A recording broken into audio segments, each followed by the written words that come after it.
Buongiorno, benvenuti a questa edizione del nostro telegiornale. Vediamo subito i titoli.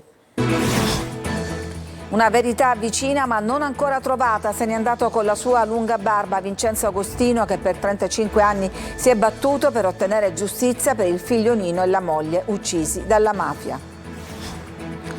Il nipote di Michele Greco, il Papa, stava ricostruendo la cupola, la commissione provinciale di Cosa Nostra, sequestrati beni per 1 milione. Accoltellato sotto casa a Montepode i figli della compagna, arrestati a Catania 2 fratelli gemelli di 38 anni, contrari alla relazione. Collisione tra 2 mercantili a largo di Capopassaro, le navi stanno lentamente navigando verso la costa, scortate dalla Guardia Costiera. Duello a distanza fra il sindaco di Messina, sempre più cauto sul ponte, e il senatore della Lega Germanà. Esegue quello che dice De Luca. Aperto il cantiere per la realizzazione del solarium di Ognina, sarà pronto entro la fine di maggio. Funivie dell'Etna sostiene il progetto di 10 club aderenti all'associazione Catania Rossa Azzurra e dà vita al cartello multidisciplinare Sport per Catania. Calcio, disastro Catania, sconfitti anche dal Sorrento, gli etnei precipitano in piena bagarre play-out. La salvezza passa dalla gara con il Benevento. Il pari con il Potenza regala la permanenza in C al Messina.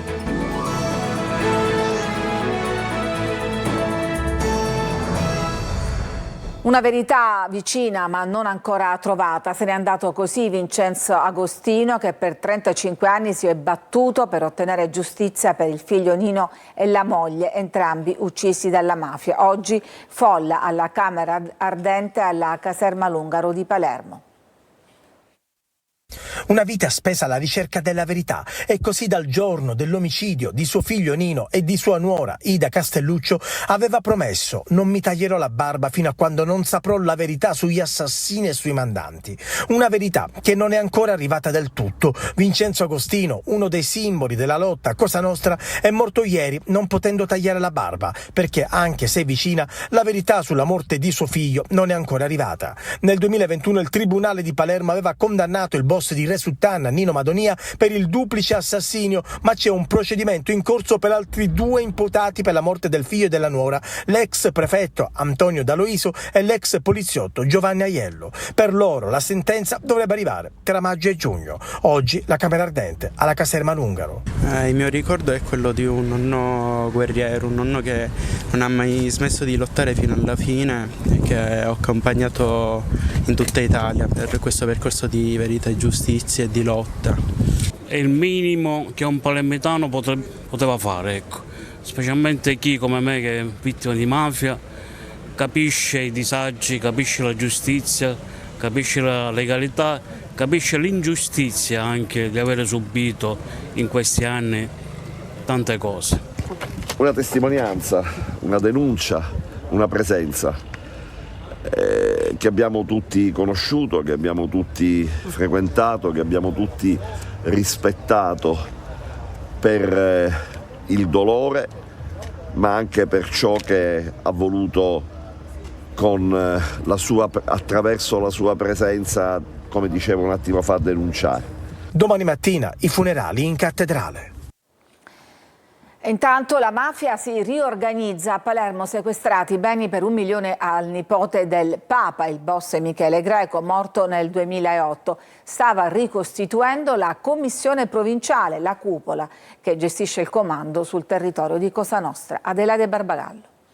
Cosa Nostra cerca nuovi padrini e dopo ogni duro colpo inferto dagli inquirenti anche nuovi equilibri. A Palermo ci stava pensando Leandro Greco a riorganizzare la commissione provinciale di Cosa Nostra, prendendo parte a numerosi incontri con esponenti di vertice di altri mandamenti. Personaggio di spicco è ritenuto il capo del rione palermitano di Ciaculli. Arrestato nel 2018, è figlio di Giuseppe e nipote di Michele Greco, detto il Papa per il ruolo direttivo che ricopriva all'interno dell'organizzazione mafiosa. Oggi molti dei suoi beni sono stati sequestrati, un patrimonio stimato in oltre 1 milione di euro. Colpo su colpo gli inquirenti lavorano ai fianchi le famiglie mafiose, con arresti eccellenti e sequestri che creano scossoni e fibrillazioni all'interno dei clan. La mafia palermitana e più in generale della Sicilia occidentale oggi cerca una nuova guida forte e stabile. Sul fronte orientale, periodo complicato per i cursoti milanesi, Santa Paolo Ercolano, il clan Cappello. La guida deve essere in grado di reggere bene le fila degli affari che si chiamano droga, corruzione, appalti. L'arresto di Messina Denaro è stato certamente un grande successo per lo Stato, non smette di ripetere il procuratore di Palermo Maurizio De Lucia, ma non ha segnato la fine di Cosa Nostra. Un'organizzazione camaleontica come Messina Denaro, che si scopre avesse pure un profilo Facebook con il nome di Francesco Averna, medico chirurgo, laureato all'Università Bocconi di Milano, single, attraverso il quale contattava donne e con alcune si è perfino incontrato. Un modo per portare avanti la sua latitanza e al tempo stesso vivere alla luce del sole senza destare sospetti. A Catania un uomo è stato accoltellato sotto casa nel quartiere Montepo. L'uomo è in codice rosso in ospedale, è in coma indotto ma non in pericolo di vita. 2 persone sono state fermate, 2 gemelli di 38 anni, figli della compagna della vittima, che a quanto pare erano contrari alla relazione sentimentale. Uno dei 2 si è presentato con ferite d'arma da taglio al pronto soccorso del Policlinico. Pare che ci sia stata una conversazione animata fra i 3 degenerata poi nel tentato omicidio. Anche il comune di Agrigento è investito da bufere giudiziarie. Il Codacons chiede al Ministero dell'Interno lo scioglimento per infiltrazioni mafiose. Davide Sardo. Ancora una tegola sul comune di Agrigento. Dopo l'arresto per corruzione del capo di gabinetto del sindaco e comandante della polizia locale Gaetano Di Giovanni, su Palazzo dei Giganti si allungano le ombre della recente operazione Pandora della Procura di Catania, che ha scoperchiato intrecci politico-mafiosi al comune di Tremestieri, con arresti eccellenti tra politici e professionisti. In manette anche il catanese Paolo Di Loreto, consulente per il piano regolatore generale di Agrigento. Il comune gli ha subito revocato l'incarico. Tra gli indagati c'è anche Maurizio Erbicella, incaricato di occuparsi della VAS, la valutazione ambientale strategica, e pagato 70.000 euro, quanto basta per far proporre al Codacons lo scioglimento del comune di Agrigento per infiltrazioni criminali. Ci sono tutti i prerogativi, ci sono comuni nel palermitano che sono stati sciolti per molto ma molto meno. Noi abbiamo chiesto che venga inviata prima la commissione, adesso chiediamo direttamente lo scioglimento, perché la commissione non c'è bisogno che arriva neppure ad Agrigento, perché basta leggere le carte dei SUV, del provvedimento di arresti a De Giovanni e del provvedimento di arresti al tecnico di Catania. Basta questo, chiaro a tutti, tranne a qualcuno che ancora continua a rimanere in carica. Domani pomeriggio in piazza Pirandello, di fronte al municipio, è stata organizzata una manifestazione pubblica per la legalità e la trasparenza.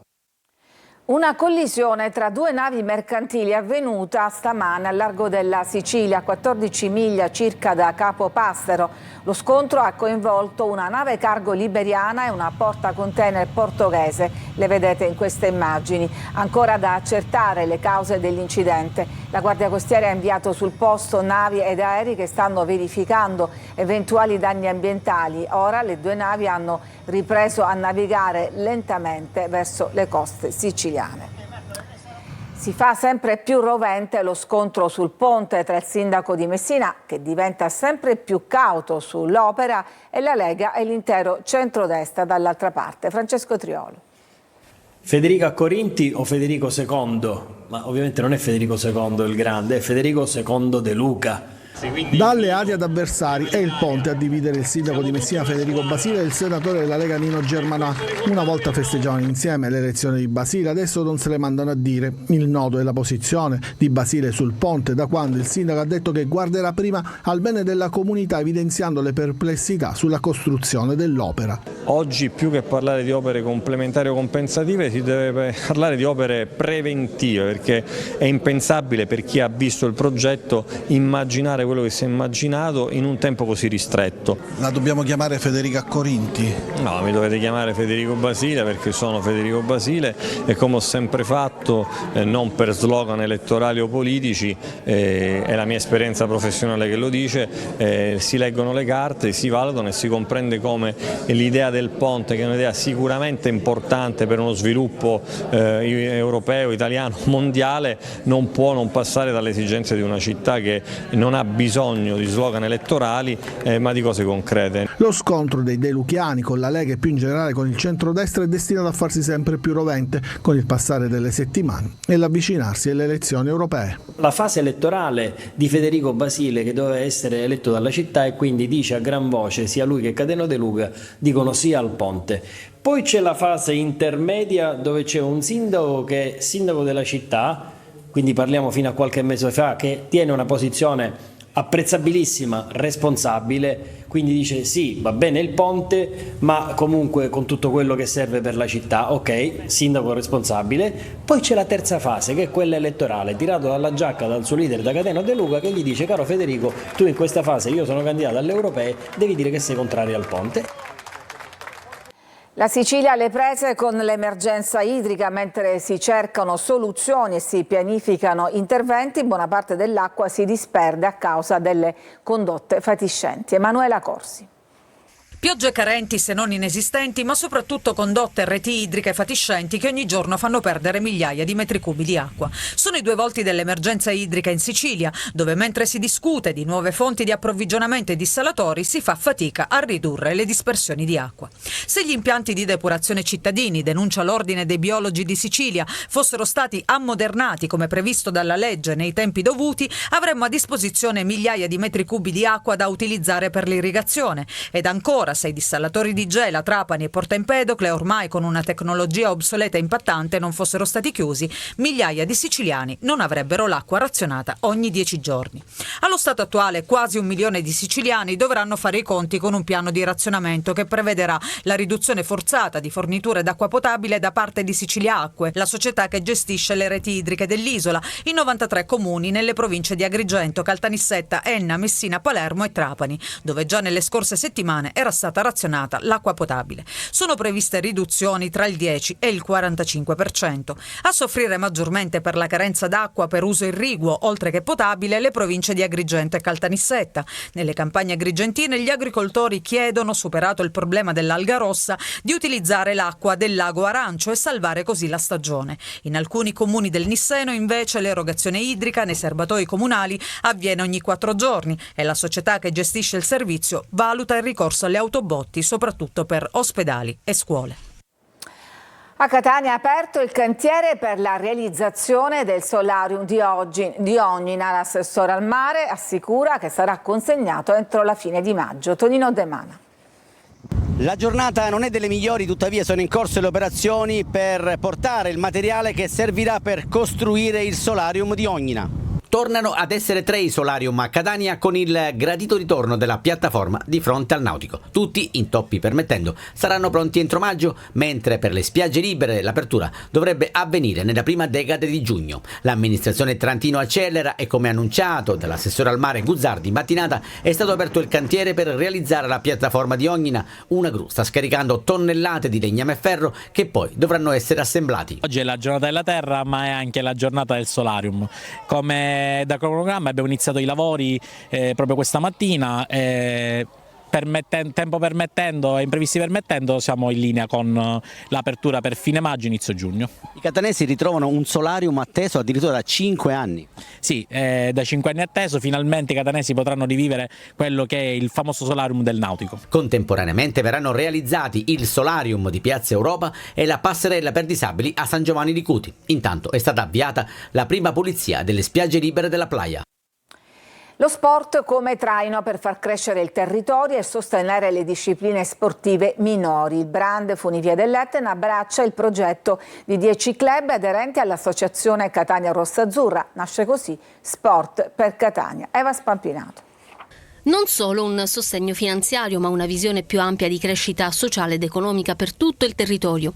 Dietro l'hashtag Lo Sport per Catania c'è anche questo, la voglia di aiutare quelli che sono chiamati gli sport minori, pallanuoto, basket, calcio a 5, per citarne solo alcuni, ma che in realtà sono un fiore all'occhiello della città di Catania e ci rappresentano in Italia e in Europa con grandissimi risultati. Un imprenditore investe sullo sport innanzitutto perché ci crede, crede che lo sport sia un momento di aggregazione, di inclusione, è utile anche a livello sociale, può anche togliere qualcuno dalla strada, è un momento anche di formazione caratteriale. Il brand Funivia dell'Etna abbraccia con entusiasmo il progetto di 10 club aderenti all'associazione Catania Rossa Azzurra, che diventano comunità. Per la prima volta un imprenditore privato si pone come collante con un unico fil rouge per sostenere tutti gli sport minori che poi minori non sono. Che noi siamo doppia eccezione, sport minore e femminile.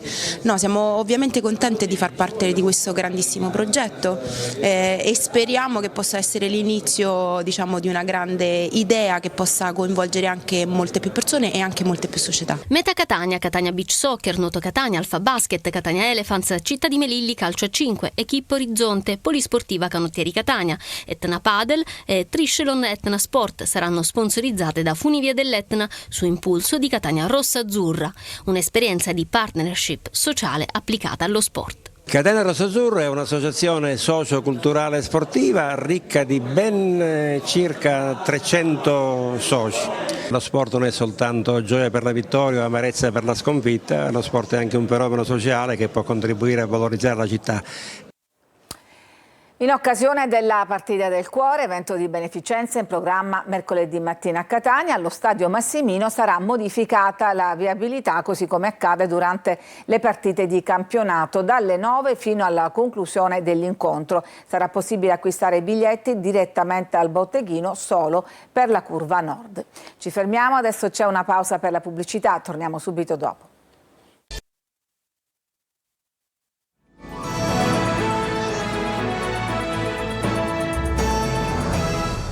Oggi è la giornata internazionale della terra, piantati 3 nuovi alberi nel Parco Madre Teresa di Calcutta a Catania con il coinvolgimento di centinaia di studenti e volontari.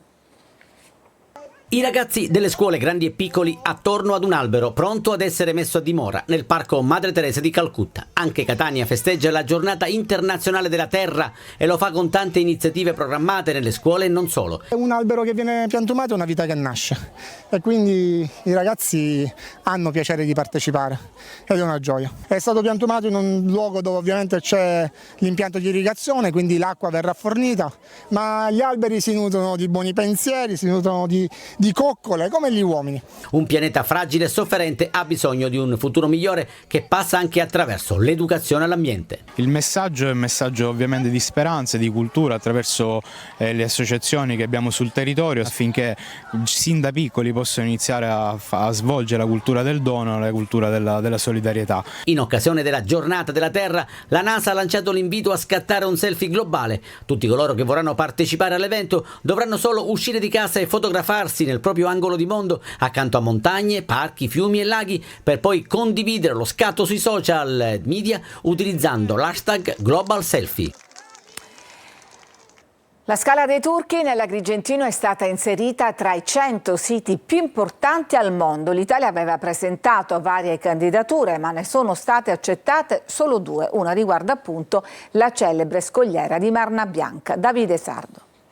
La Scala dei Turchi di Realmonte, un bene paesaggistico dal valore inestimabile, è adesso un geosito internazionale. La celebre e rinomata scogliera di Marna Bianca è stata inserita tra i 100 geositi più importanti al mondo. L'Italia ha presentato varie candidature e ne sono state scelte solo 2, una delle Dolomiti e l'altra della Scala dei Turchi. Per l'occasione sono stati collocati 2 pannelli esplicativi che descrivono i processi geologici della falesia nell'area dei Belvedere Scala dei Turchi e Monte Rossello, lungo la strada provinciale 68.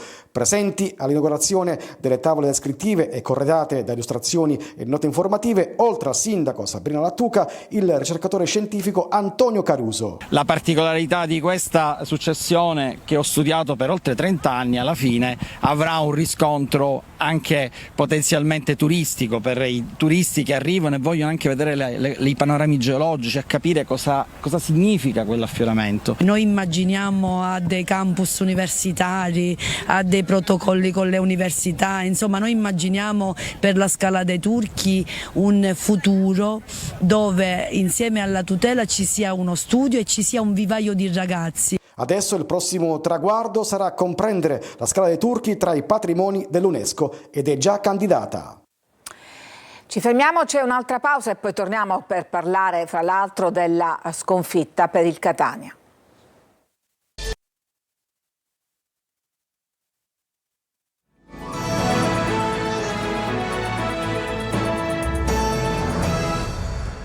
Ed eccoci alla pagina sportiva, al calcio con il Sorrento, ennesima sconfitta per il Catania, la 17ª in campionato. I rossazzurri si giocheranno la salvezza e la partecipazione ai play-off negli ultimi 90 minuti della stagione regolare. Marco Carli.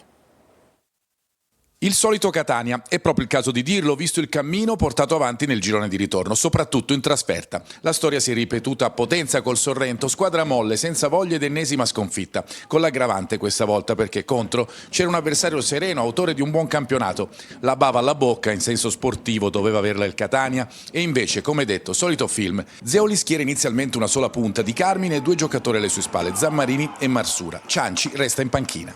Quando vai fuori casa, Pietro è un giocatore importante, però doveva fare un lavoro in fase di non possesso sul play loro, e Zammarini e Marsura potevano farlo. Poi ho messo Pietro, non parlerei del singolo perché poi con Pietro io ho preso 3 gol, dunque poi ne ha fatti 2 lui. Il secondo tempo è dominato dal Sorrento che quasi senza sforzo si porta sul 3-0. Colai sembra ancora di più una scheggia a sinistra contro la difesa lenta del Catania. Gli inserimenti di Loreto prima e di Cucurullo poi portano al 2-0. Gli etnei non hanno reazioni e per Ravasio è un gioco mettere dentro la palla del 3-0 nonostante l'estremo tentativo di Albertoni.